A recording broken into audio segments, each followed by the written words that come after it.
This is the Wheel of Time Spoilers podcast. So, today, again, we have Brett joining us from the Wheel Weaves. Yeah, thanks for having me back 5 chapters later. It hasn't been that long, but... No. Well, it's kind of... That's the way the chapters felt, definitely. Yeah. Oh, the 2 chapters, I was looking through them just earlier today, and it's kind of funny, but they actually link up just decently well enough to almost seem like it was on purpose, but not quite, so... Oh, really? How so? Like, we just have the return of all those Aes Sedai. That basically is why in chapter 49, that's why Rand had left Caemlyn to go to Cairhien, and now we have those same Aes Sedai meeting back up with Perrin now that he's been kidnapped and all that stuff, so it was like just close enough that it's kind of okay. Yeah, this is definitely braiding together the threads to actually get up to Dumai's Wells at this point. Yeah. It's the which penultimate is really chapter. Exciting. Yeah. It really is. And if last night's recording was any indication, this is not going to be a short recording. Oof, no. No, it is not. And I just want to shout out one more time that we are not recording either during the week next week. We are saving Dumai's Wells for a Friday so that we can go all out and have everyone join us for a crazy, fun night of drinking and partying and enjoying one of the best chapters in fantasy literature. It's going to be lit. We are going to be exploding things everywhere. Like, show up with drinks and snacks and water and settle in. Preferably if you have a porta potty that you can bring with you, maybe just a chamber pot or something, so you don't have to get up and go to the bathroom. That's what the Bluetooth headphones are for. Oh, right. What am I thinking about? We have technology now. Yeah. Just to clarify, if you are bringing a porta potty, like no video, right? Like correct. You should turn that off. Or... Don't. Okay. Please no. But that's going to be next Friday, so in 8 days.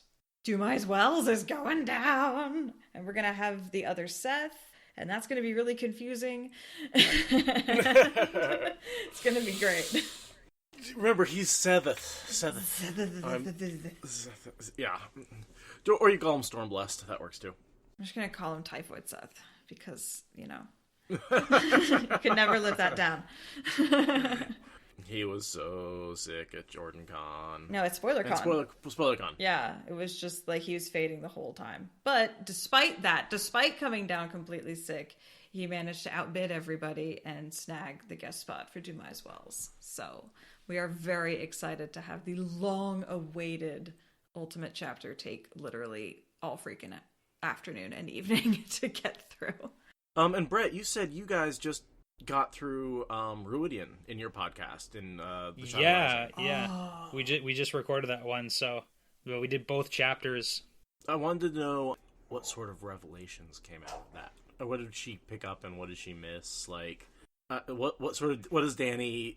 I mean, don't give me the whole thing, but were there any interesting things that Dany pulled out of that?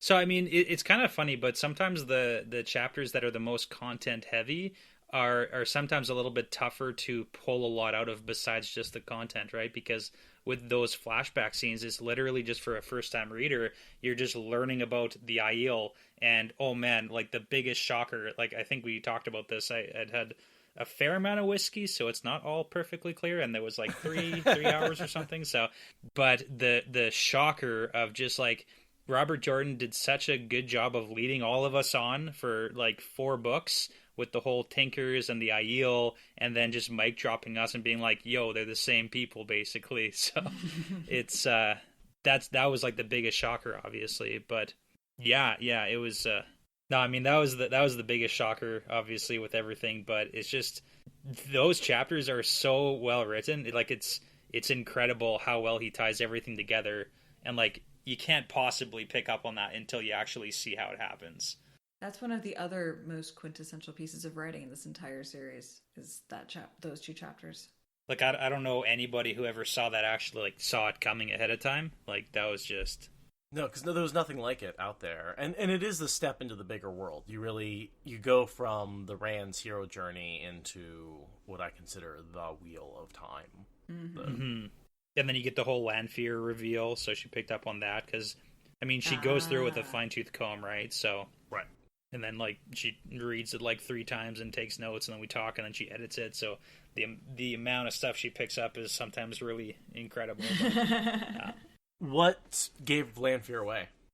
So it was when, I can't remember, it was Charn is the last one. Kumin was talking about how Charn was the guy who keeps rambling on about how he used to serve Lanfear herself and she wasn't always evil. And then in Charn's scene, it talks about how he was with Mierin as an Aes Sedai, but he would have to be switched to the other one. I think it started with a Z. I can't remember.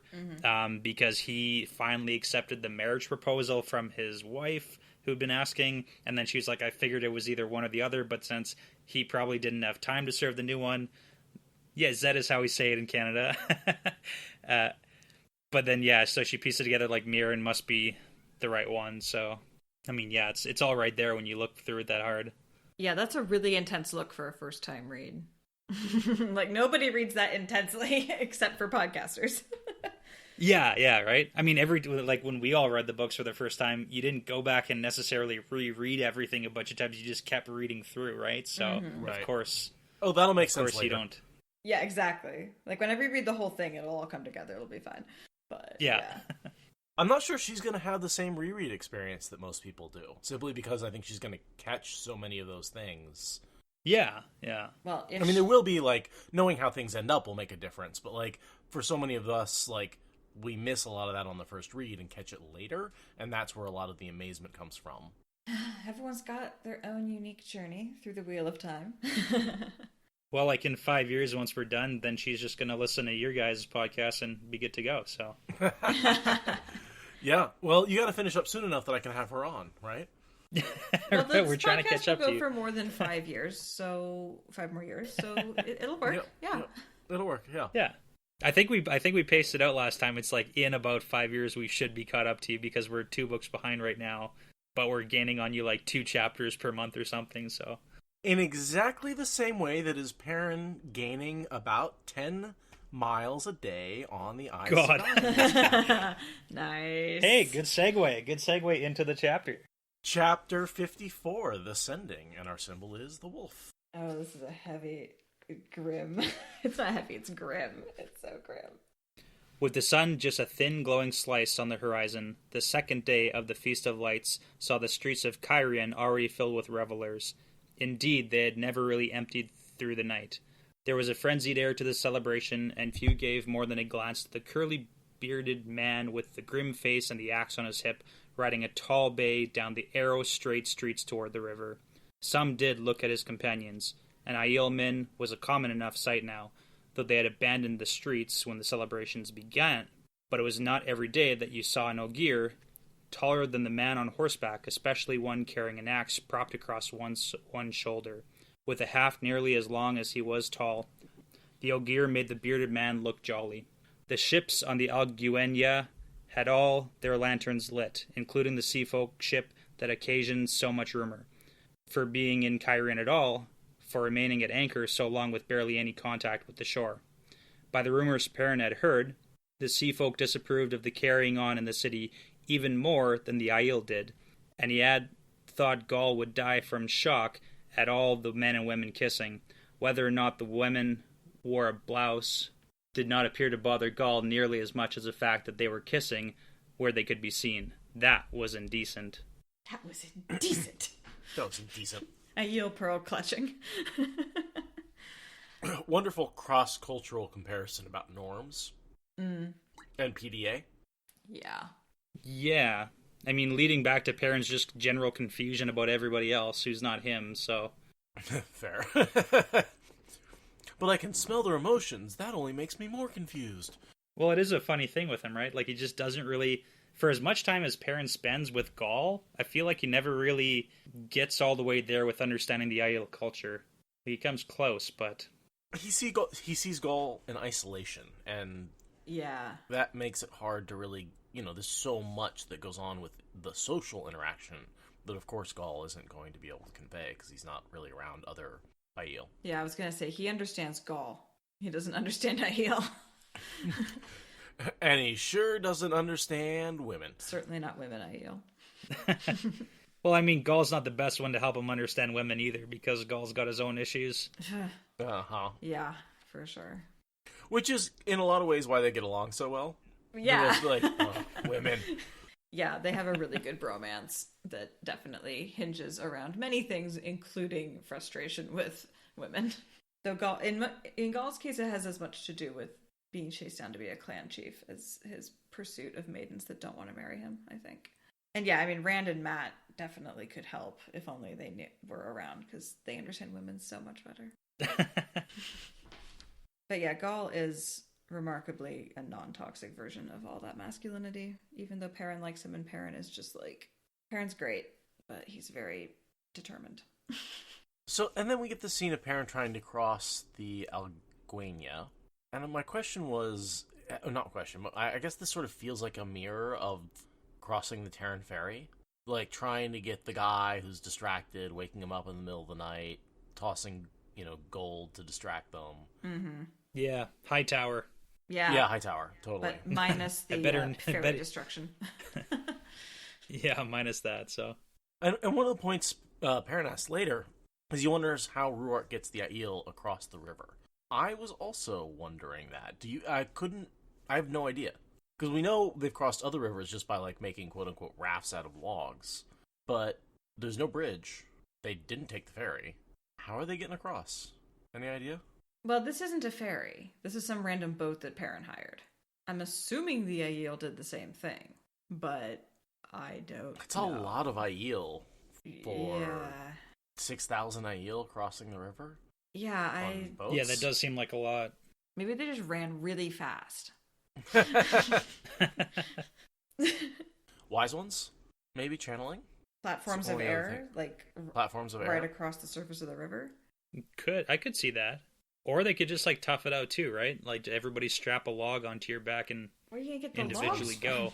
from? Yeah, like the whole makeshift raft. Like I could honestly see them doing that too, just to get across. Like they're not necessarily there to find the fanciest way to cross, like the land bridges, out of flows of air. Yeah, it's so fast. I just question the efficacy of building rafts when you could just strong arm a wetlander into shuttling you across, maybe even several wetlanders. Yeah, I mean that too. That works. It just seems the simplest option would be to just find as many boats as it takes and just do it. Bambi, no, they cannot particularly swim. Sorry, answer in chat. No, Aiel don't really know how to swim. They know the concept visually, but they need to hold on to a floaty in order to make it work. And we saw some Aiel get across rivers by doing that, but they are not happy about it. Yeah, and I feel like it's even more unlikely that they could find enough logs to do that with than to hire boats. I also feel like they've come a long way since then, right? They've been in the wetlands for a while now. They're no longer like, oh, I'm just going to grab a tree log because wood floats, right? Yeah. I feel like they can say boat pretty comfortably, They don't like water. Yeah, and I also feel like they would just steal boats if they had to. If they couldn't find people to hire, they would just take them and leave money and be like, there, it's the least honorable, but it's what we got to do, so we'll deal with it later if it's a problem. But for now, we need to get across. It was a temporary commandeering of the boat. Yeah, I mean, the Dragon Reborn needs the Aiel to have these boats. I mean, if you're gonna return it, yeah. Exactly. So that's what I figured, just because Occam's Razor. But I'm going to headcanon Wise Ones actually used flows of air to get them across. I'm okay with it. I'll allow it. Because the Wise Ones are with them. They are channeling. There's 93 of them. It's true. They're not powerful, and air is sort of one of the simplest things. So you don't even need to make a bridge. You can literally just set the flows of air on top of the water. Yeah, that's what I was thinking. It'd be actually quite easy to just match the surface of the water with something you wouldn't fall through. Well, okay, if we're gonna talk mechanics here, if you get a bunch of logs, you just hold the logs together with air and make a temporary bridge out of some logs. Ooh, right? And then the binding bridge would be the air. Then boom, just real fast. Wouldn't even need to be an air bridge, just use the air to hold the wood together. Mm-hmm. And in place so it doesn't get swept downstream. That makes even more sense, honestly. Done. There you go. And then just everybody runs across because they're Aiel and it doesn't take very long. Right, a balance beam held up by air right on the surface of the river is not going to challenge them very much. Everyone does a log roll across the room. That's what the like flows carnival of air style. make it. It's an American Ninja Warrior, but without being completely set up to make physical comedy. There you go. I like that one too. Gaul stood as near the center of the boat as he could, slightly wild eyes fixed on the far shore, up on his toes as though ready to leap. It was all that water, of course. And so, like, yeah, we see, like, there's a lot of tension there, but not sure if it's not fear, it's just tension. Yeah, it's anxiety around being around. It's like when you, like, get vertigo and, like, your body just starts to get anxious. Like, he knows he's fine, but he's still keeping his eyes focused on that point in the horizon at the same time. I think vertigo is a really good way to describe that feeling. Yeah, every time I try to imagine that sensation, it makes me feel like, or like what they must be feeling, like vertigo or spacewalking, right? Like, well, spacewalking is just extreme vertigo. That makes sense. I like that we get Stayer here now, so we have Stayer and Stepper. Perrin gets his two horses, which is, you know, I guess if you're a lord, you can have two. Even if I'm going to die in a few days. That's when he gets rejoined, right, by the Two Rivers guys? Not yet. Yeah, they bring Stepper. They bring, yeah. He's sort of contemplating this is a new horse, and he's contemplating what to name it. It's like, it's a Stepper, a Stayer. The horse looked to stare, though not a patch on Stepper. It's like, dude, with the inventive horse names. Right. It's the same way he named Stepper. Like, he steps high, he's a Stepper. Okay. Really? Horsey McHorseface, Perrin. You're such a millennial. Rafe and Marcus, I'm looking to you to do better with this. He's got Rand's sword. Oh, this thing with the sword, about how Fael gives it to him and, like, won't kiss him goodbye, but is also like, I will absolutely murder a bitch if you die. Right. Fael, just stop being so proud. And, like, he's about to go die. He left you a second letter. This is the second time he's had to leave a letter because he's going off to war, and you're not even kissing him because you're having a jealous spat with yourself, basically. Ugh. We get the insight that Perrin will go mad if Fael dies, and it's like, that's not foreshadowing anything in the slightest. Yeah, I gotta say, the whole, like, Fael, Perrin, Berylane is probably one of the, I don't know, most frustrating relationships in the entire series. Probably is up there, like, number 2 or number 1 for me. Mm-hmm. Yeah. It just takes so We had a big long. discussion about that in the last episode. Yeah, we don't need to we don't need to rehash anything if you've gone deep into it, but we went very deep into it last time, so I'd like to maybe skim over that a little bit in this episode. That's absolutely fine. I don't need to talk about it. It's just that if you fall, I will take up your sword is like, yeah. Ugh. Moving on. You know, that's the pledge. I mean, they are in love. Whatever other issues they're having, they are in love. And they do support each other.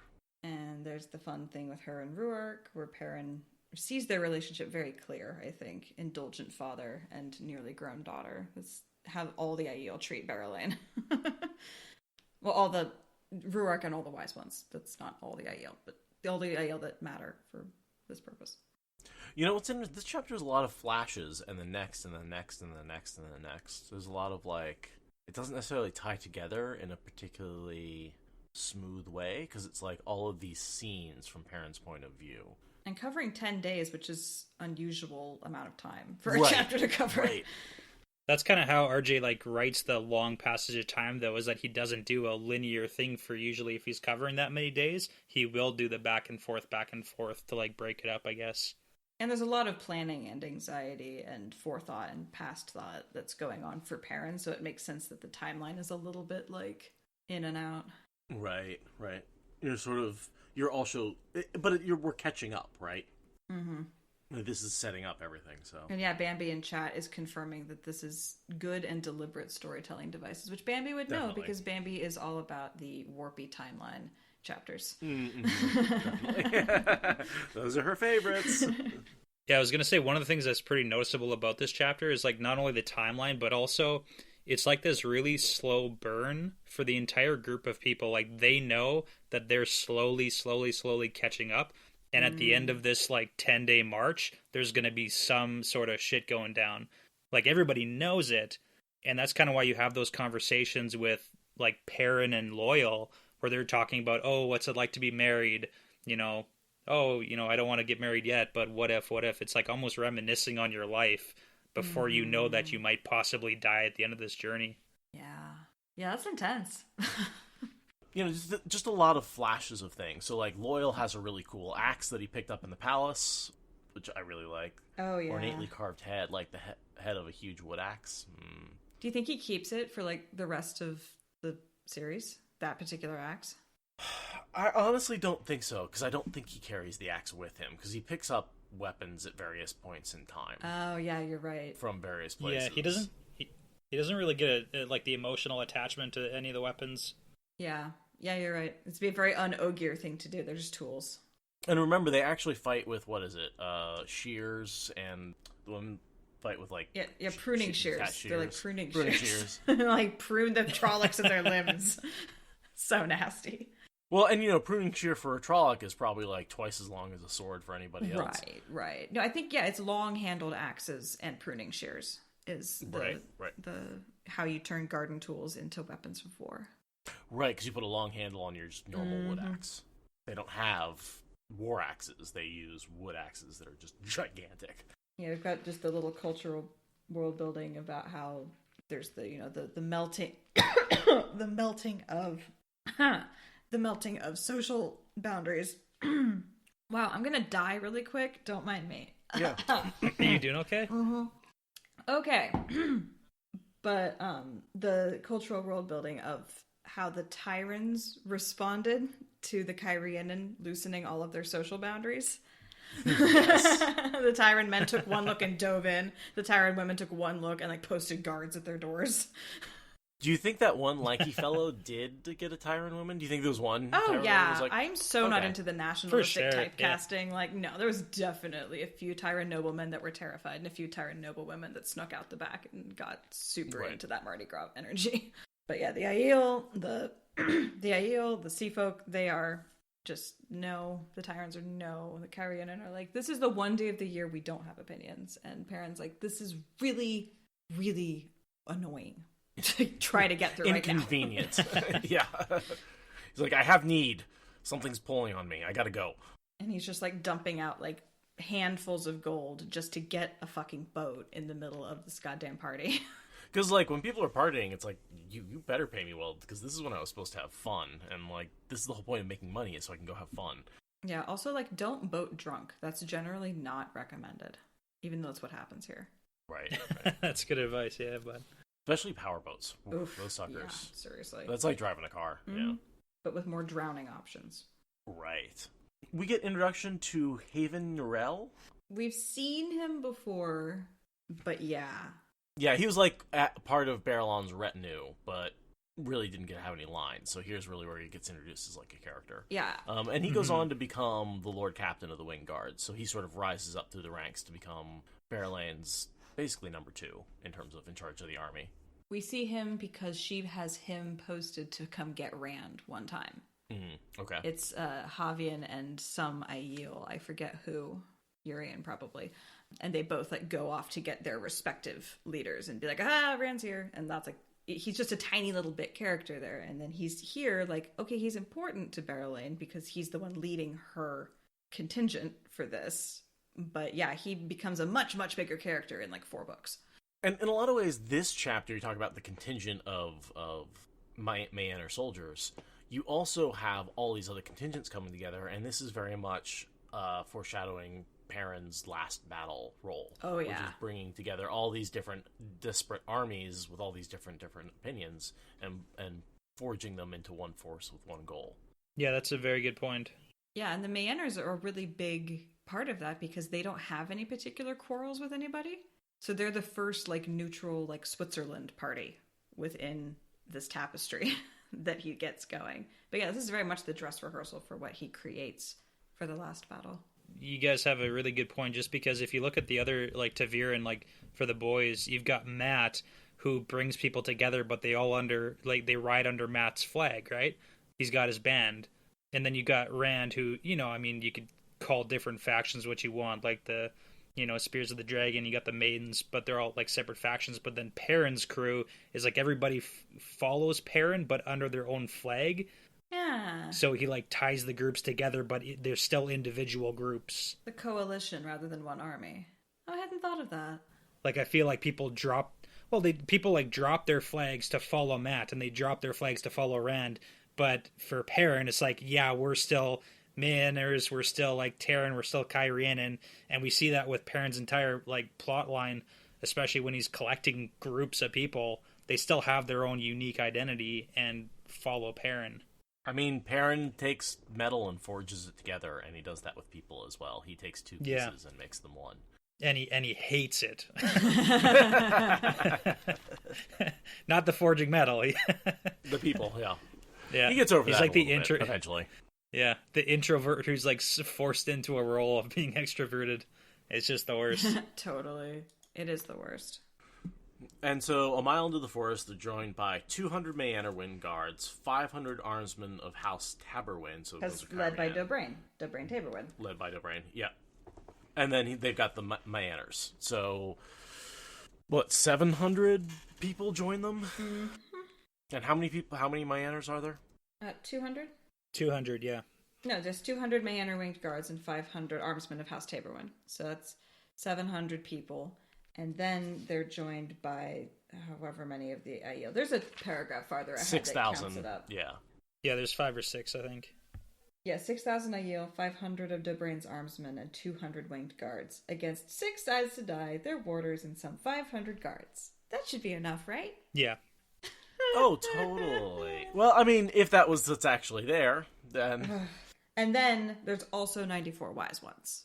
That's a very important new thread in the pattern, so to speak. And then at the end of the chapter, then we get the Two Rivers guys, and then we get the extra Aes Sedai. An extra 9 Aes Sedai, and however many of the Two Rivers men there are. I think that, like 300. And then the wolves, hundreds of wolves.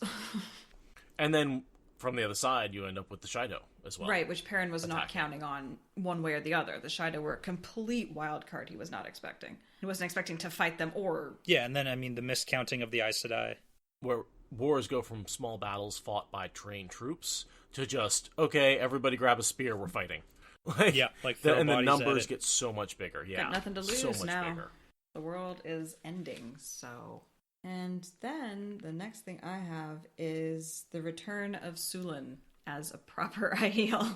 The Sulin Nandera thing is so good. Yes. Like, it's all behind the scenes, and that's what I was saying at the beginning of this. Is like, this chapter is entirely Perrin not understanding anything and always being confused. It's so true. But so, what's your take on Nandera and Sulin? Tell me the background. What's going on between them? What happens in the fight, and what happens after that?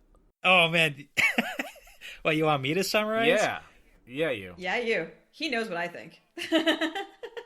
Okay, so this is just going from memory here, so just bear with me and correct me when I get stuff wrong. But Sulin and Nandera had like a falling out because Nandera called Sulin on bringing up, I think she was talking something about a Gaishain and she wasn't supposed to, so she lost honor, so she became like a perma servant, and then Perrin didn't know that Sulin was actually a maiden until it like got brought to his attention, and then as soon as Rand got kidnapped, then Sulin was like, oh shit, I gotta get back in this, and she goes and grabs her Gidinsor and rejoins. But previously Sulin was the leader, but when she did her whole like, I'm a permanent servant now, then Nandera steps up or something like that, and then after Sulin puts on her Gidinsor, there's this like weird in-between with her and Nandera, because it's like, who's actually in charge now?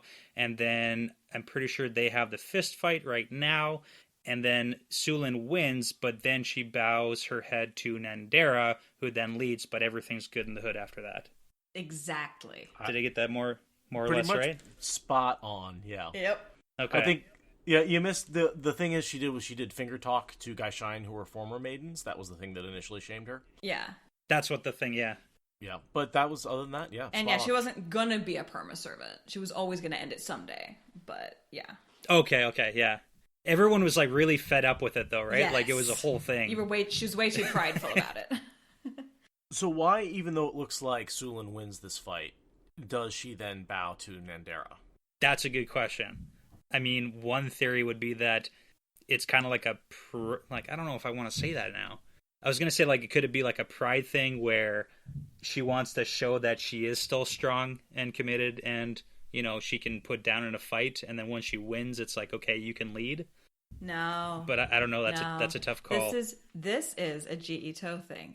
Because Agreed. touching somebody without killing them gets you more G, right? So you take that to its extreme. The less damage you do to someone to get them to admit defeat, that's a more highly charged honor exchange. The fact that Sulin essentially gave up on a more finessed approach and just ended up beating Nandera into unconsciousness, she let her anger get the upper hand. And so she took the less G option. And so then she's like, once Nandera wakes up, she's like, yeah, you had more restraint than me, so you lead now. Okay, I like that too. That's good. It's not that she won, it's the way she won. Exactly. Gotcha. I like that. That's all that the Aiel focus on that's the ultimate where G-Ito happens, is in how they have these kinds of conflicts. And so it's got to be about the method. Well, it's interesting, too, because we also get the Amos and Cerelia thing. Yes. We get that in between that Perrin also doesn't understand. It's like one after the other. Because it's similar struggles for authority, but it's different because in this case, the Aiel, the wise ones can usually pass power back and forth fairly easily, and this time they need to be unified. Whereas, with the maidens, there was an actual loss of honor to be recouped and all of that. That's not the wise ones' problem in this case. They actually have a disagreement and they go off, discuss it, and come to a conclusion.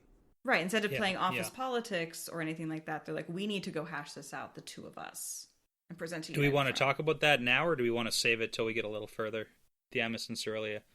I was just going to say, because what that conversation is, are they disagreeing on the method that they're going to go about? Mm-hmm. I think we can talk about it now. I think the disagreement is Amis doesn't want to use the one power in battle, and Cerelia does. Yeah, that is what it seems like. Nodding. The whole hold up the flame, we have the power, Amis hasn't come around to that yet, and there's two factions, one that supports one and one that supports the other. Because custom and tradition and Aes Sedai and the Karakarn. Yeah. Well, wise ones aren't supposed to get involved ever, but now it's like they have to. And they've come along because they want to participate somehow. They can't stay behind, but they haven't fully committed to engaging in battle yet. And that's the crux, right? Because they could find some wrapping your head around it. They could stay back and just perform healing or something like that and not truly be in the battle. But Cerelia's like, no, war to the knife. You saw me get my little tiny anemic flame out. I think that has to be the discussion. And I think that's also why they don't want their discussion to be a public forum thing, and why they go away to talk about it separately, is because they need to have all the wise ones fully committed if they are convinced to that, right? They don't want them divided. More important question. So Cerelia versus Amos in a fist fight, who wins and who bashes the other person's head into the ground? Cerelia wins. Sorry. Yeah, I'm trying to think if Cerelia wins by beating Amis into unconsciousness or not. But either way she wins. That's the question. I don't think that Cerelia would lose or get knocked unconscious. Let's put it that way. I think she'd just end up sitting on her. She'd be too stubborn to lose. Right, exactly. She wouldn't have to knock Amis out to win. And she wouldn't have to get knocked out in order to win. That's what I meant. She wouldn't have to get knocked out in order to win. It's kind of funny, too, because kind of coming back to the whole Cerelia and then Perrin's understanding of the wise ones, because we get that there's almost 100, right? Wise ones who can channel that are coming along. Yeah, and it was every single one wanted to be a part of it. But then Cerelia is, and again, correct me if I'm wrong on this one, she's very weak in the power, right? Mm-hmm. Yeah. She's pretty low down. So he thinks that since Cerelia is in charge now, because it seems like she's won this conflict between Amos and her, Perrin thinks that Cerelia is the strongest of them. Oh, Perrin. So he assumes that every single wise one is weaker in the power. So he's like, oh man, 100 of them, I don't even know if they could beat 6 Aes Sedai.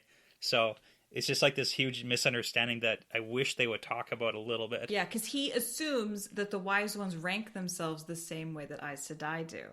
And he doesn't even know how Aes Sedai rank themselves truly. He just assumes it's a dick measuring contest, which is, it sort of is, but he misses some nuance. But yeah, the wise ones, totally different metric.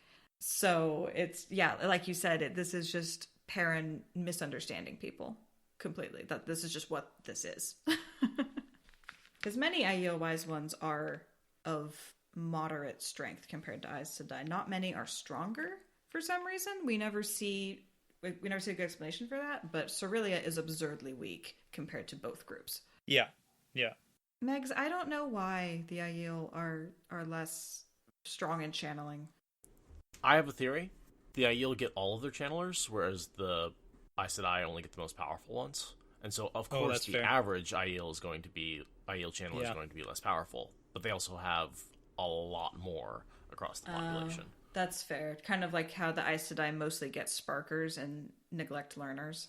Yep. Yeah. And there's a, side-on effect that Aiel were the servants of channelers, and so often probably didn't have the genetics to channel themselves, and the long descendants of those who weren't necessarily that powerful in the One Power to begin with. If we assume that the Aiel had some genetic difference in them from the Age of Legends that perpetuated, that makes sense. Do you think you could make the argument too, where it's like, with wise ones, they're not?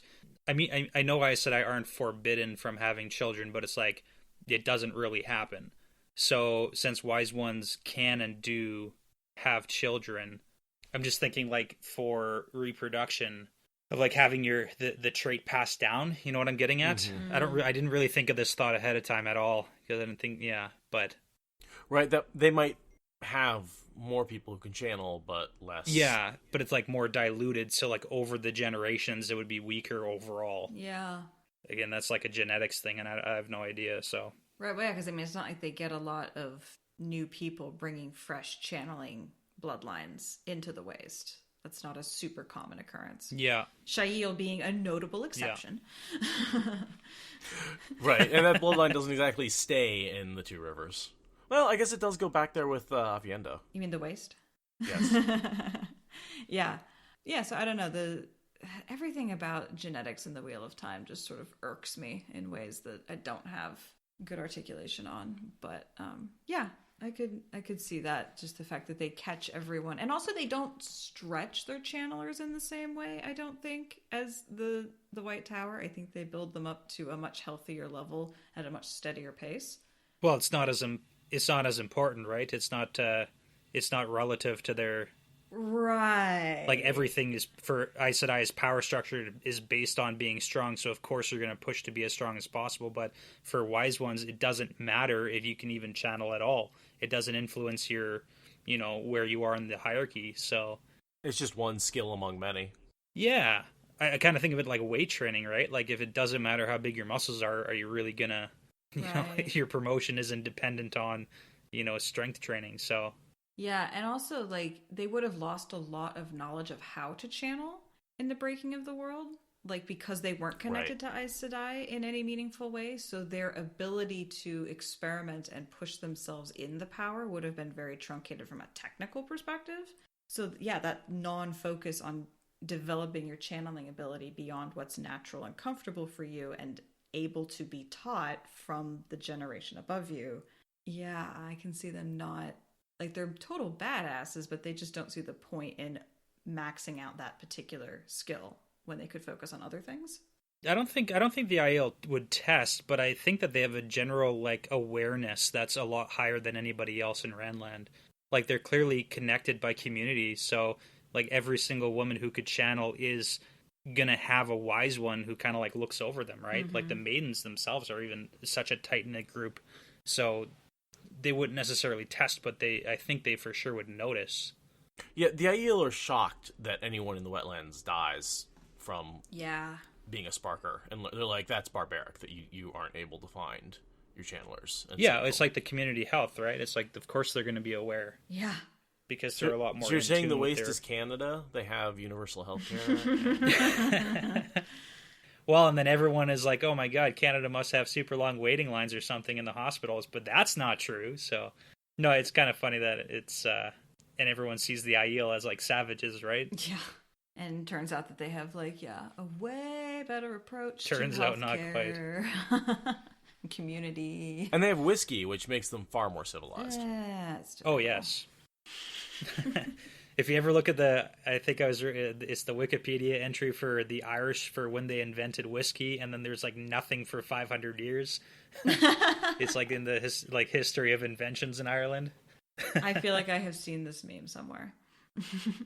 Oh, and then Fire Phoenix just pulled some quintessential Fire Phoenix Googling and has some RJ quotes here that says that each population, race, culture kind of focused on channeling abilities to what they needed. So the Aiel primarily needed dreaming as a way of finding new ways of water. So they focused their focus was more on dream walking and dreaming, and this Atha on Mier were more about manipulating the weather and stuff. So That makes sense, right? Like, train with what you need. right. The Aiel are very practical. They do not keep superfluous things.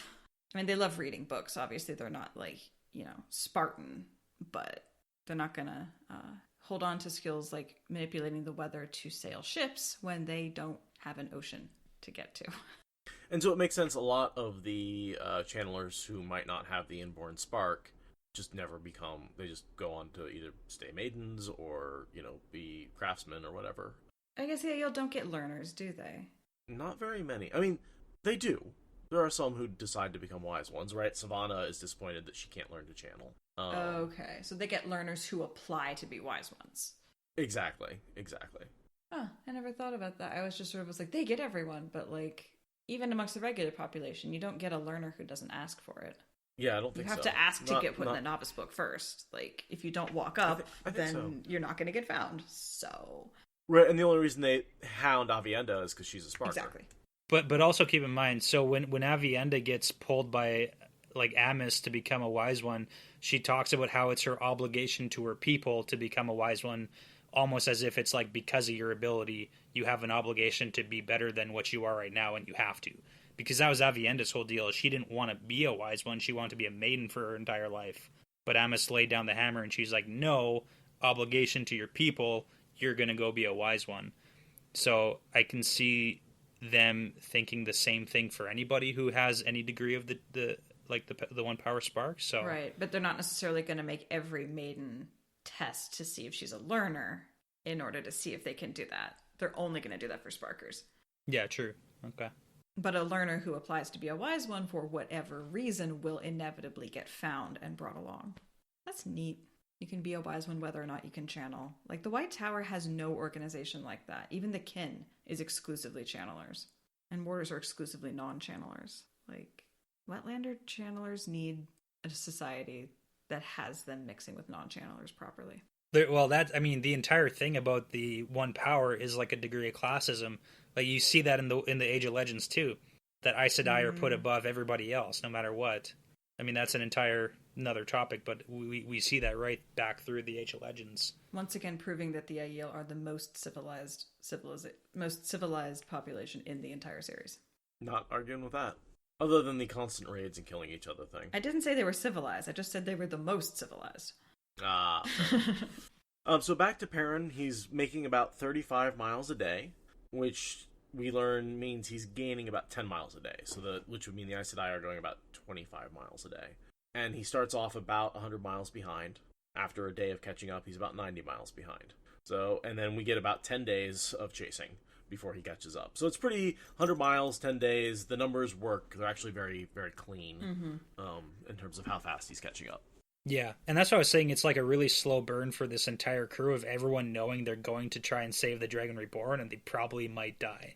Yeah, have fun facing down channelers with no one on your side to stop them from killing you. Days. Yeah, like you have time to stew on that fact, right? Days. Ugh.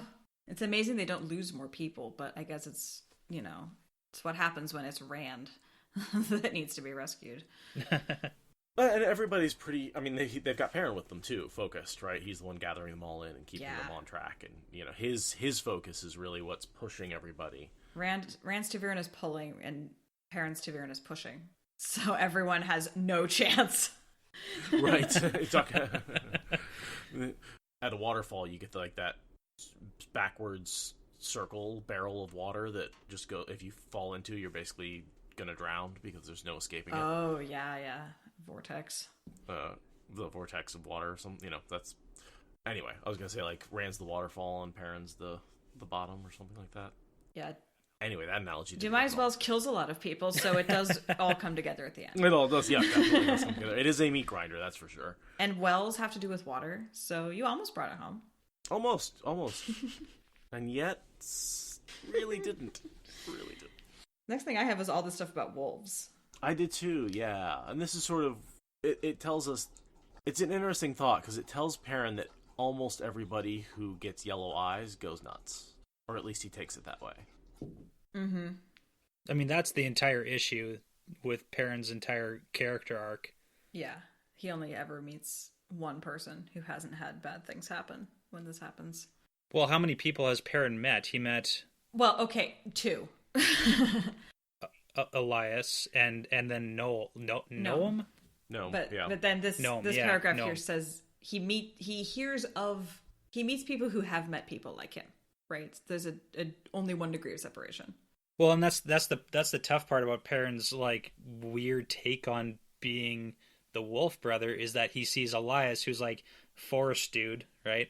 And then and then he's like personally experienced Gnome, who's entirely wolf, and he thinks that it has to be a choice between those two, and there's no third option.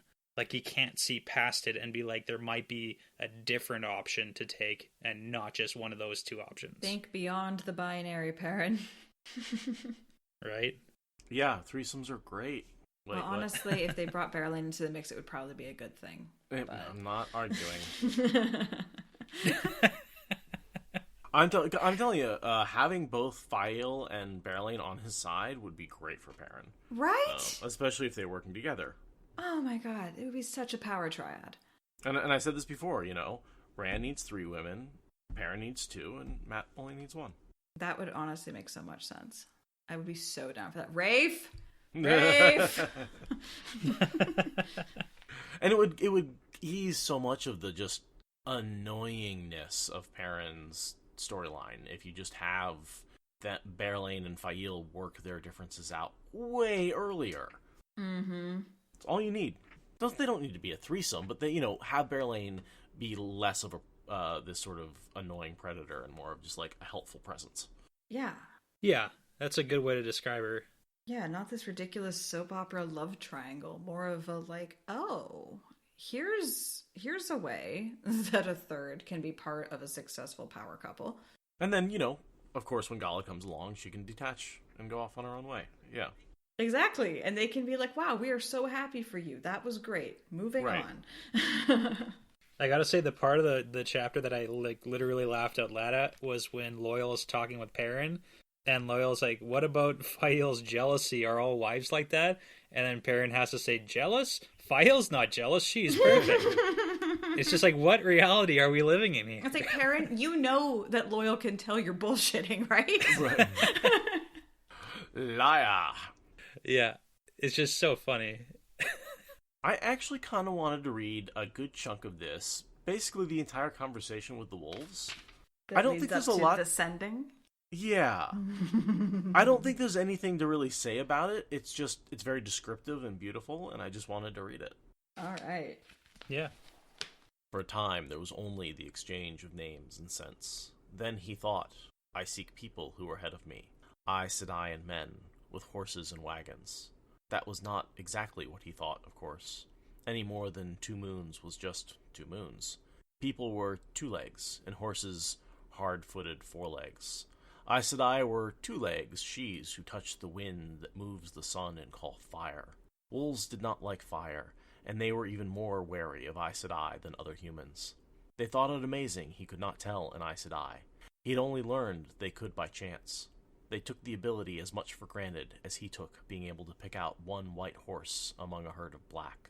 Certainly nothing to mention, and certainly nothing they could explain clearly. In his head, the night sky seemed to whirl, suddenly capping a camp of wagons and tents and campfires. They did not look quite right. Wolves cared little for anything human, so the wagons and tents seemed vague. The campfires appeared to roar dangerously. The horses looked quite tasty. And this was passed from wolf to wolf before reaching him. The camp was larger than Perrin expected, but Wildfire was in no doubt. Her pack was even then skirting wide of where 2-legged she's who touch the wind that moves the sun and call fire were. Perrin tried asking how many, but wolves had no grasp of numbers. They told how many things there were by showing how many they had seen, and once Wildfire and her pack sensed Aes Sedai, they had no intention of going any closer. How far? Received a better answer. again passed wolf to wolf, if one that had to be puzzled out. Wildfire said she could walk to the hill where a sour male named Halftail had his pack feeding on a deer, while the moon moved so far across the sky. At that angle, Halftail could reach Rabbit Nose, apparently a young and very fierce male, while the moon moved that far at another angle. And so it went until Two Moons was reached. Two Moons maintained a dignified silence, suitable for an old male with a muzzle more white than not.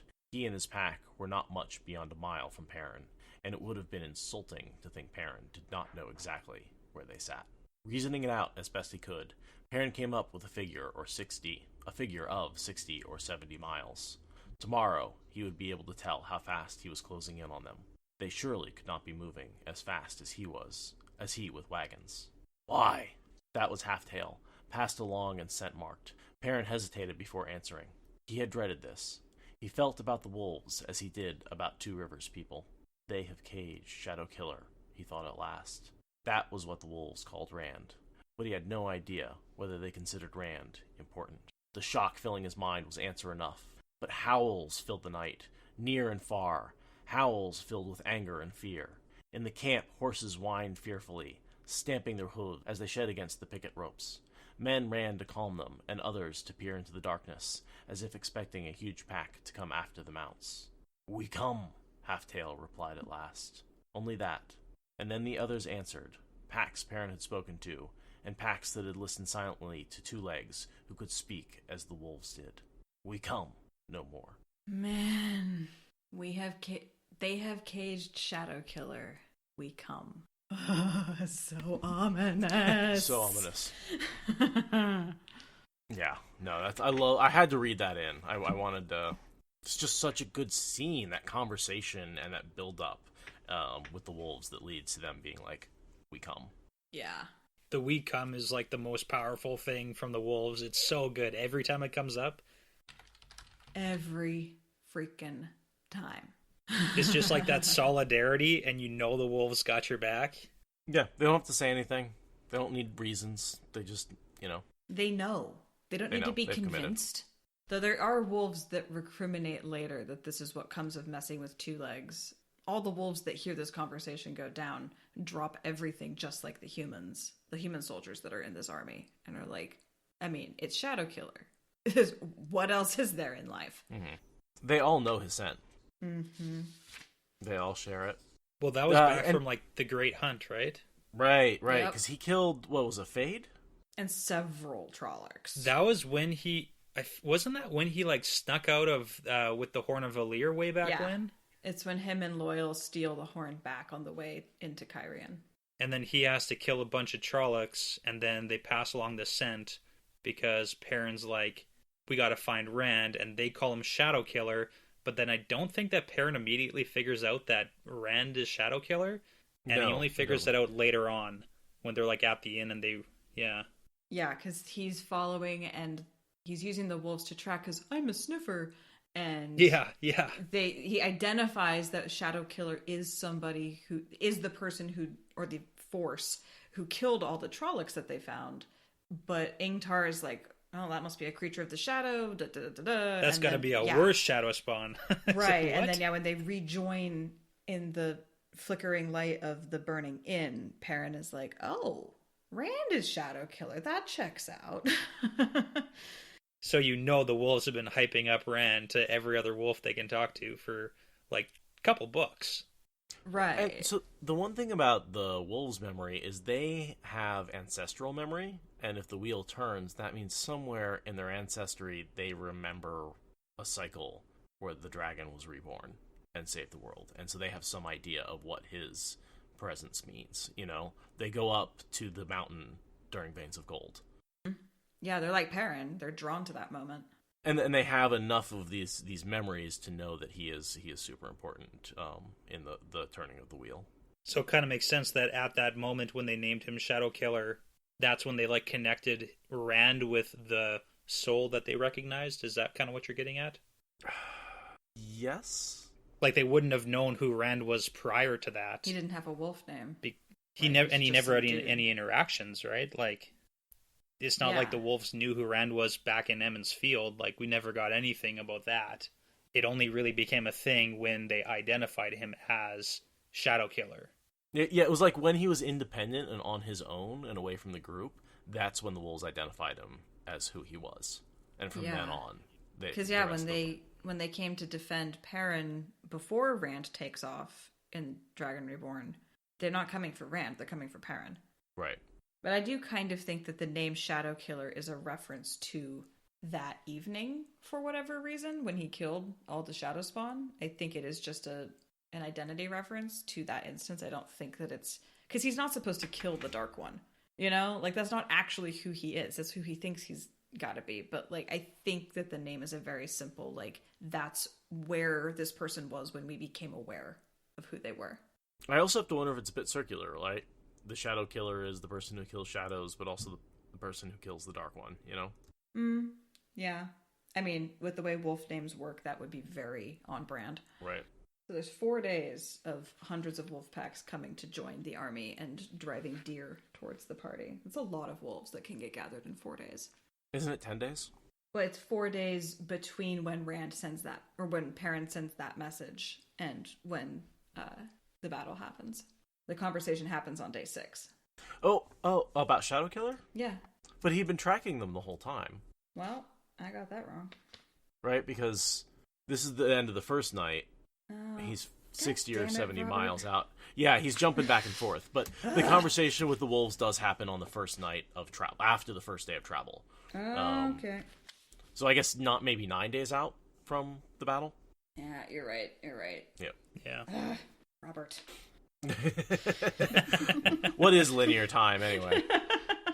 Bambi left. That's why we're getting all thrown off. So we need Bambi, to master come back. non-linear time. I like how there's a couple of statements here where Perrin kind of assumes that like they're treating Rand like an honored prisoner because like he like Yeah.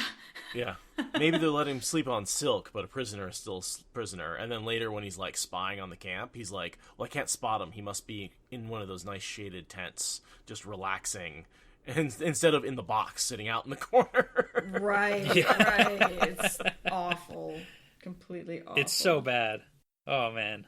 But he's like, oh, I'm out here sweating, and Rand's just relaxing in that nice tent. And it's like, no. Right, because no, surely they're treating him like the Dragon Reborn and not like Right. a parcel to be dehumanized.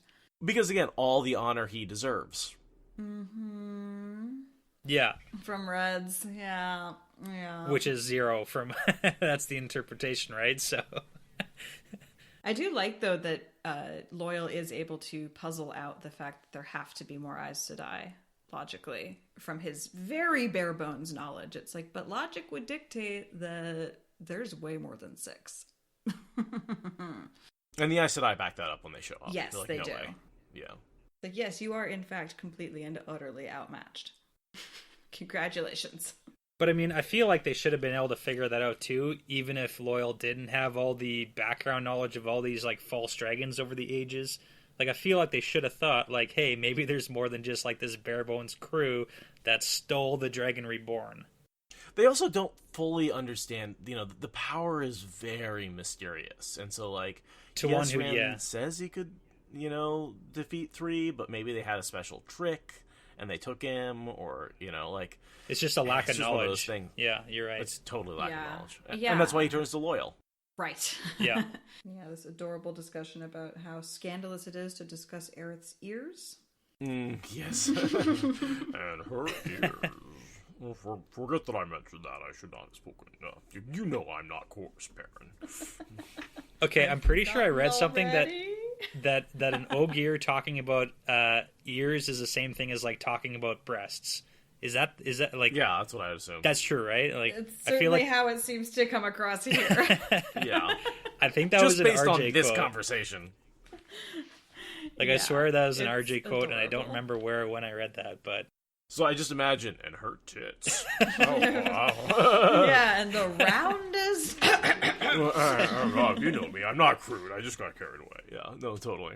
And then in the next paragraph, Perrin is thinking about how he can't describe what it's like being married in full detail, because that wouldn't be decent. Just like these two bros being just these innocent little, like, oh, that wouldn't be decent. Oh, that would be. You're both dirty men. You're both dirty, dirty men. Just get some usquai and talk it out. Married to very horny women, might I mention. Very horny women. Nothing wrong with that. Well, have you seen Loyal's eyebrows? No, the thirst in both of these couples is real. Yeah. Yeah. It's adorable, the two of them trying to be polite, and it's like, just allow the thirst to flow. Here's one detail I always miss. The wolves not wanting humans coming out where they were drove deer towards the road in such numbers there were more than enough even for such a large group. Mm-hmm. That Perrin's basically using the wolves to feed his people. Without quite meaning to, but like I think he kind of uses it later. Yeah. Yeah, it's convenient. Okay, can one of you explain the old saying to me though? The only men. I adore this. Do I like just not get it? I feel like it can't be the only Yes. person who doesn't get it. You've heard of navel gazing, yes? No, I've never heard of that. Oh, okay. Well, I think that's what this Are is you about. aware that the navel is another word for belly button? I know that, but it still doesn't make sense. Okay, so the only man completely at peace is a man without a navel. This is basically a comment on how self-centered people are. No man's completely at peace. That's all it is? No, because everyone's got a belly button. In order to be born, you have to have a belly button. So it's just basically saying no man is completely at peace. Is that all Right. it's saying? Yeah. Seriously? Yeah, it's like saying only dead men are at peace or something like that. God, Yeah. I was looking... I think it means a man will always find something to worry over. There's always Okay. something to get, your panties in a bunch over. See, that so to makes... speak. I was looking for something more profound, and I was like, maybe I just don't understand this at all. But, I mean, okay. I am a professional navel gazer, so yes, this quote speaks to my soul. Okay. Wait, you... Define navel gazer. Yeah, you didn't explain that someone one who's to just me. Completely wrapped up in their own thoughts about themselves and what people think about them. It's kind of like narcissism, but like The act of narcissism, less yeah. vain and less about your vanity and more your everything. So you're right? staring at your So- own belly button, not at other people's. Exactly. Gotcha, okay. This is very much what I try to get away from in the editing phase of Broken Earth episodes because I just like the sound of my own voice and I'm like, I have really cool thoughts and it's awesome and I've said this 7 times. I should stop now. And imagine the position, posture you're in when you're looking at your own belly button. You're like hunched over, your head's down, you're just looking at your whole body, you know? Yeah, you're Looking not at seeing the you're literally world looking at anything yourself. else. You're not seeing anything else of the world. We get a little bit of politics between the various groups and Perrin holding them together. I thought that was not necessarily... Yeah, I feel like we can skip over that. We've already talked about how this is the nucleus Yeah. of Perrin's all entire pretty straightforward. leadership arc. So, yeah. We've got Nirella hero worshipping him, which makes him uncomfortable, but, like, get used to it. Well, yeah, exactly. We keep having with this RJ move of, like, if that had been the worst of it, then everything would be fine. But then this happened. And if that had been the worst of it, it would have been fine. But then this other thing happens. It's a very favored Robert Jordan way of piling on the irritation. But I mean, like we said, it's like intentional writing where it's supposed to be you're caught up in these days and days and days, and clearly Perrin's getting annoyed, and it's like a lot of tension, and everybody's up in the air. So we got a couple of days until all-out war happens. And there's this whole Siswayamon thing that nobody will admit is happening, and Perrin's just like... so much eye-rolling from Perrin on that. Now the contention, have you talked about this? Like the contention between the Siswayamon and the Maidens? We haven't, really. Yeah, I mean, we brushed on it in terms of the maidens carry the honor of the dragon, and that's sort of their fulfillment of the bleakness, the fulfilling their G. Yeah. Whereas the Siswayamon are sort of in the bleakness and have given up their lives as weapons to Rand. And they want to not take that honor, but they want to be his weapons. And I don't know. I see them as trying to do the same thing, but for 2 very different reasons. I'm nodding. Well, that's kind of why I wanted to bring it up, because there's like one specific line where it says some of the men look to the maidens and Perrin catches a whiff of jealousy. So it's like, why would the Siswayamon be jealous of the maidens, and then the maidens looking at the Siswayamon like they're a wolf hunkering over the carcass of a deer, right? So He's like, what is this weird contention between the two groups? And it would make sense if it's the honor, like who's carrying it, right? That's sort of what I thought. Is the maidens carry the honor, and they are protecting it from these. The Siswayamon know that they can never truly compete with the maidens. There's nothing they can ever do to be as honorable as the maidens, and it's a little frustrating for them. And the maidens know that they're secure, but they're also kind of proudful, so they will eat that entire deer, even if they choke on it, just to make sure that the Siswayamon don't get it. It's a very interesting little insight into their their healthy pettiness relationship as honor people. Very healthy. Yes. And then we get the power struggles that we've already talked about in great detail. The next thing I want to talk about was the sniffer. He sort of turns back into a sniffer, where he's like, "Oh, we've got friends coming." By the way. Yeah. And the passive aggressiveness of the wise ones, I think, or Sulin, is it? Oh yeah, I would not like to see you trip over a pillow and fall on your nose again. Like so passive aggressive. How much did you say? So oh, this guy's got pretty good eyes. I don't know if you noticed. So I don't really get it. Is she making a comment on that he can see or that he can't see? That he can, because he clearly, like, he knows before anybody else knows and before he should, that he knows that there's friends coming, like there's a group of people that are friends. And then also when she says it again, like, oh, your yellow eyes see pretty far. It's kind of that thing where they don't talk about Perrin's abilities, but they know that he's got something going on. I guess I don't understand the pillow comment. I would not like to see you trip over a pillow and fall on your nose again. It's the people's belly buttons, right? It's people staring at people's belly buttons or your own. It's something like that. I'm pretty sure. I think that what she's saying is you might have superhuman abilities to know that people are showing up without any reasonable way for you to know that, but you can still fuck up. And I'm going to come and make sure that you don't do that, because it would really suck if our superhero leader who's going to save the Karakarn fell over and stabbed himself with his own knife. That would really suck. So I'm just going to, look out for you because you're just overbearing with your superpowers, Wolfman. That's kind of how I've always interpreted it. Yeah, I would agree. That seems right to me, yeah. Yeah. Okay. It was like, you see really well, don't trip and fall over something you don't see. Well, it's one of those, like, it's something maybe so obvious that if it was a snake, it would have bitten you. Gotcha. Don't step on the poisonous lizard.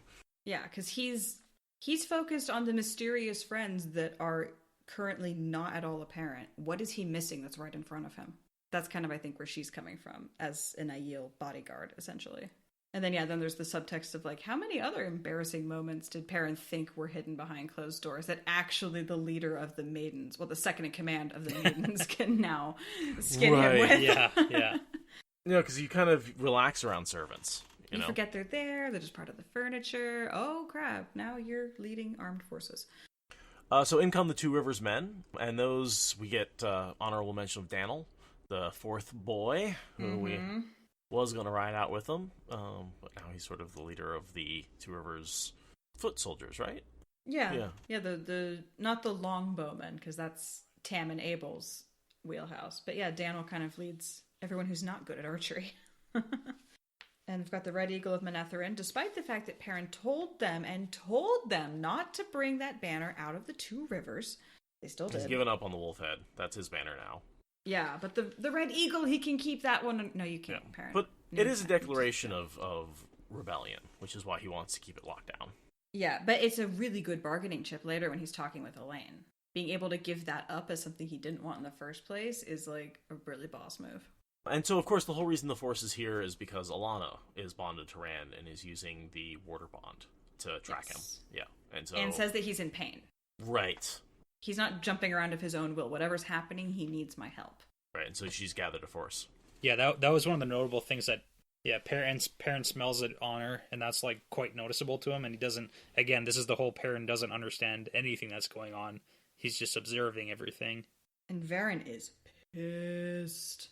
Presumably because she tried to stop this from happening, I guess. Or maybe she just knew that this could happen. Well, the entire Varen plot here is, like, I've always found her motives questionable. Like, obviously we know what we know about Varen, but it's such an interesting take where we're led to believe that she's a little bit suspicious. Like, yeah, it's such a back and forth with Varen with what her motives really are, where we're led in one direction, we're kind of led back and forth, where she has this partnership with Moraine and Swan, and then she's like doing suspicious stuff, and then when you think she might be like, a Black Aja, then it's like she's furious about Rand being, captured. So it's like a big misdirection for Varen's entire plot point.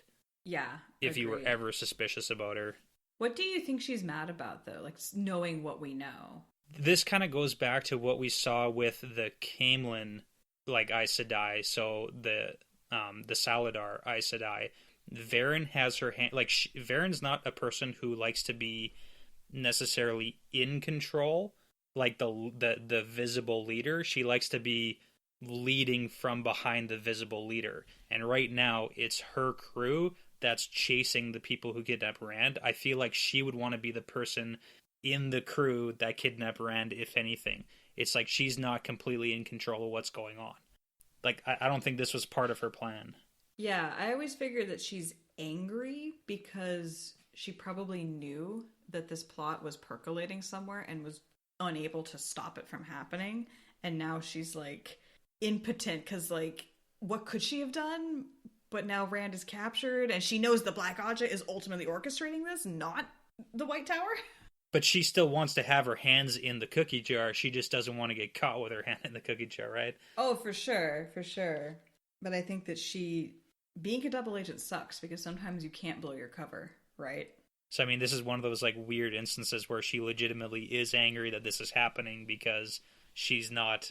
I mean, I could say that she's not a part of it, but it's such a weird one. It's such a weird one. Yeah, I think she knows that the Black Aja is really behind the kidnapping, and so she's more angry than any other Aes Sedai because she knows exactly what bad things are probably happening to Rand or will happen to him, even if she doesn't know about the beatings, because how could she? She still knows that the Black Aja has far worse in store for him than anyone would imagine Elida has in store for him. And that kind of leads to the whole, like, which side, where does Varen actually want to land on all this? Although she's like the double agent, right? She still doesn't necessarily want Rand to lose. I always wonder if she's the one who sent the message to Taim. You know, I would totally buy that. Because how else would he know where and when to show up? Some dark friend has to tell him. And she's furious that this is happening. So she can absolutely betray whoever is higher up by selling them out to Taim. Yep. Oh, I like that. That plugs that plot hole so well. It's just a thought. It's not something that, like, I have any proof for. No, I like it. You can't take it away. She doesn't really have the opportunity or any connection to Taim that I can prove, or... She might have known how to slip a dark friend's signal to the Black Tower or something. But, we talk about how I think it's all orchestrated, right? I think there's a Forsaken... the Dark One likes what Taim did. And Demandred, we get that whole scene at the end where Demandred, like, is bragging about sowing chaos. And my assumption is that he was the one behind, that Varen told Demandred told Taim. Why would Varen tell Demandred? How does she get to talk to Demandred? Do we know who Varen's check-in Forsaken is? In the dreams? Yeah, no, that's the thing is we don't know who Varen's Forsaken, or even if she has a Forsaken. I always figured she was a free agent because she'd been a dark friend for so many decades that she didn't get scooped does up anybody by Forsaken. Does anybody get to be a free agent though? Like, who's going to scoop her up? Relatively How do you... free. Yeah. No, I know what you're saying. Like, but there's got to be a check-in buddy, right? Like, who's your manager? Ooh, yeah. Who's Varen go to? Who's her handler? Right, she's part of the heart. Yeah. She's part of a heart. Who are the members of her heart? Oh, the questions. Varen! And I mean, she's not like some insignificant dark friend either. Like, someone's got to know who she is and that she's one of them, so... Right. I mean, someone ordered her to give, to not give the... Never mind. She's been ordered to do things by her higher-ups in the tower. Yeah. We've seen For that. sure, yeah. The whole thing with Egwene getting the ring for dreaming and all of that. But we never get any other clues as to who that is or where she fits onto the Forsaken phone tree. Oh, Keith points out a good connection that Demandred and Masana are pretty much on the same team, and Masana's the one in charge of the Black Aja. Which makes sense, yeah. Oh, it's Masana, Demandred, and Semirog. Yep.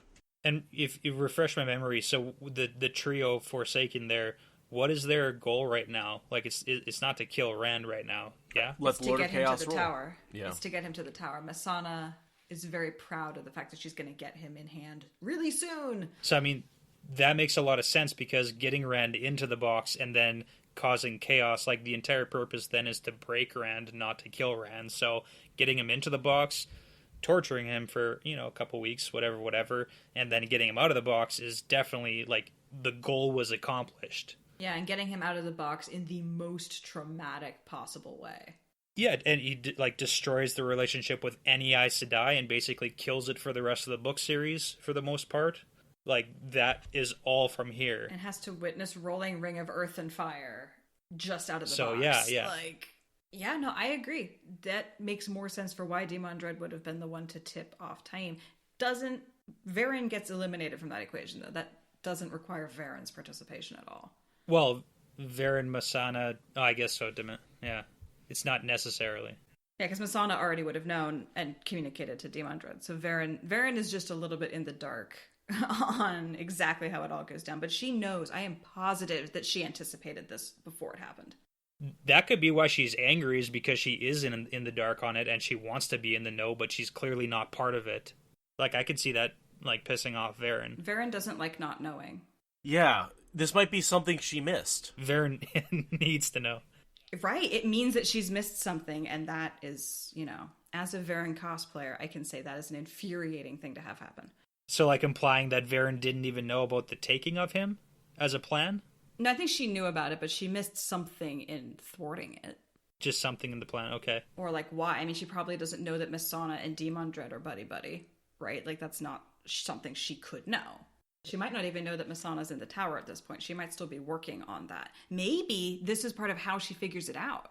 Because she says she's sure that there's a Forsaken in the tower, and she's pretty sure it's Masana. Maybe this instance is part of how she puts together that hypothesis. Because she obviously didn't have that before the books open. Obviously. Couldn't have. So maybe putting together what she doesn't know about the situation with what she does know is part of how she determines that there must have been a Forsaken in the tower. I like it. Yeah. Alana's answer to why she knows where Rand is. There's knowledge that would burn any mind but an Aes Sedai. That's such a bad line. Like, I hate that so much. It's so bad. It's okay, so, like, Alana. come down off your high horse. You weren't that special. Considering, like, the emotional turmoil she's been in over the last, like, 2 weeks, or whatever it's been since, it's like she's one to talk. Totally. It's very extra. We've got this interesting dynamic where Perrin can tell the actual hierarchy of the Aes Sedai and has a hard time figuring out who Marana is because she's at the back, even though she's been named as the leader. She's like the low wolf in the pack. And which is really funny when Rand then names her the leader again, and you're like, oh, yeah, she's the low wolf in the pack, and Rand just elevated her right back up again. And Perrin and the Aiel both like watch the power dynamic improve because Marana has been restored to her proper spot in the hierarchy, and everyone else is no longer subverting her and walking over her like they shouldn't. Right, and that's part of the reason there's no one leader, right? Barana and Karuna are both sort of co-leaders because they've taken over. Mm-hmm. And without as much cooperation as Amis and Sorelia. Right. Yeah, that's an understatement. They do not power share very well. And I love this line from Perrin. I also have 300 Two Rivers archers I intend to take back to the road with me. You Aes Sedai are welcome to come along. Because Baron Karuna are like, oh, you can join us if you really want. And he's like, no, I'm actually taking everyone except you unless you want to come. Right. Yeah. You I will allow you to join me. And again, this is another play with the Moraine power struggle between her and Rand that we saw earlier, where Perrin's just like not having it. He's like, no, you don't get to take my people. I'm in charge. Yeah, he does not surrender to them. No, and we see then all of a sudden the Aes Sedai and like the Ashaman become another unit in his army rather than someone power struggling to take over his army. It really is one of the things that makes him so effective, I think, with the few channelers he does have. Yeah, Perrin doesn't fuck around with challenges to his authority. No, he does not. He suffers from a lot of self-doubt, but he will not take any doubt from others. Yeah, that's definitely a weird, like a weird take for Perrin. Just the fact that he does that, right? Like, he hates leadership. Right, it's between actions and words, right? He says he hates it, but then he naturally just fucking does what needs to be done. Yep. He's the first person to see what needs to get done and just steps in every situation, and people line up behind him because he's right. Even stubborn Aes Sedai. Because again, Rand is a great existential threat to unify people. Barra seemed a little vexed that he would not repeat her words back to her. Like Egwene would. Egwene repeated words back to the Aes Sedai when asked. And Perrin won't. Ugh. Maybe because he's not trying to become Amyrlin. I don't know. Barra at least remembered to call Rand the Dragon Reborn. Sometimes. Daniel's brother Tell. Is this the only mention we get of him? Maybe he's in Shadow Rising at the Battle of the Two Rivers. I don't know. I'm gonna look him up really quick. I don't think he shows up anywhere else. Also, while you're doing that, I just love Masuri being so fascinated by the Wise Ones and, like, trying to get at them, and they just keep rebuffing her. And she's like, yeah, we're trying to rescue Rand and all that, but also I'm a Brown, and I want to check out what's going on over there. Tell actually does some shit. Good for him. Really? Yeah, I'm just looking at the, He's part of the original band that hunted Trollocs with Perrin. He followed Perrin to Caemlyn, Dumai's Wells, Kyrian, Gildan, Amadicia, and on to the last battle. Oh, damn. He's just always there. Good for him. He's made one of the two captains of the Two Rivers Men. Oh, so it's Daniel and Tell are the two captains. Yep. Brothers. That's nepotism. Wait.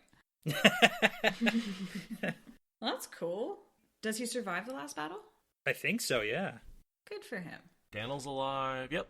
They both survive. So Good Daniel is the fourth Ta'Veren, and Tell is the brother of the fourth Ta'Veren. Yep. And they both live. They both go through all the battles from Shadow Rising onward with Perrin and live through the end of the last battle. Ah, that's great. I feel like I've disrespected Tell for not even remembering what he does. Yeah. I know, I feel so bad. I'm sorry, Tell. I'm sorry. Good trivia. Yes, DT, don't listen to this episode. Yeah, I was going to say, by good trivia, you mean trivia that's going to drive me insane. Who is Daniel's brother? On the 10th day, with the sun almost halfway to its peak, Perrin was feeling grim despite banners and Two Rivers men and Stepper under him. They should overtake the Aes Sedai wagons not long after noon, but he still did not know what to do after that. It was then that the sending came from the wolves. Come now, many two legs, many, come now. And that, as we know, is the Shido Aiel attacking the camp. Yep. That is the Battle of Dumai's Wells already in its opening moments. Kicking off the sounding bells. Yeah. Oh, I'm so excited for you guys. Oh, man. Thanks so much for coming on, Brett, as always. Yeah. Yeah, thank you. Yeah. It was That great was fun. That was good. you. I'm excited for you guys for the next episode. Oh, okay.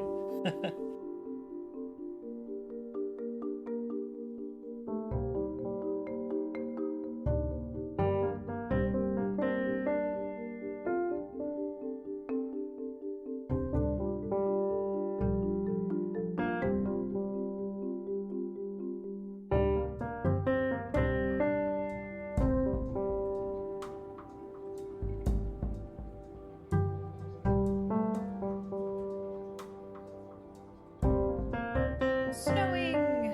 It is snowing in Portland, which is a rare thing. Someone Very tell rare. Canada to come get their weather. It's drunken in our yard.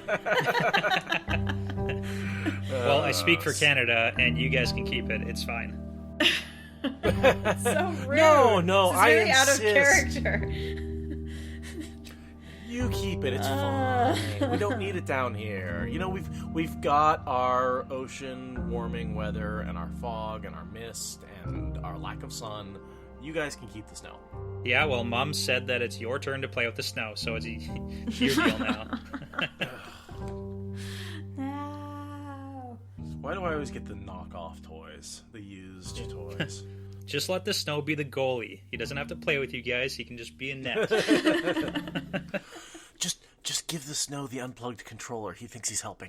See, as the younger brother of the two brothers, like, it's something else. So I was the goalie. Yeah, I'm just like, I can't relate because I'm the elder sibling. I'm just like, use there you these go. lines. What? And I'm the only. We have a younger, an older, and an only. That works. Speaking of reminiscing, you know what we forgot to talk about at the beginning of this episode? It's been 3 years. Oh, yeah, that.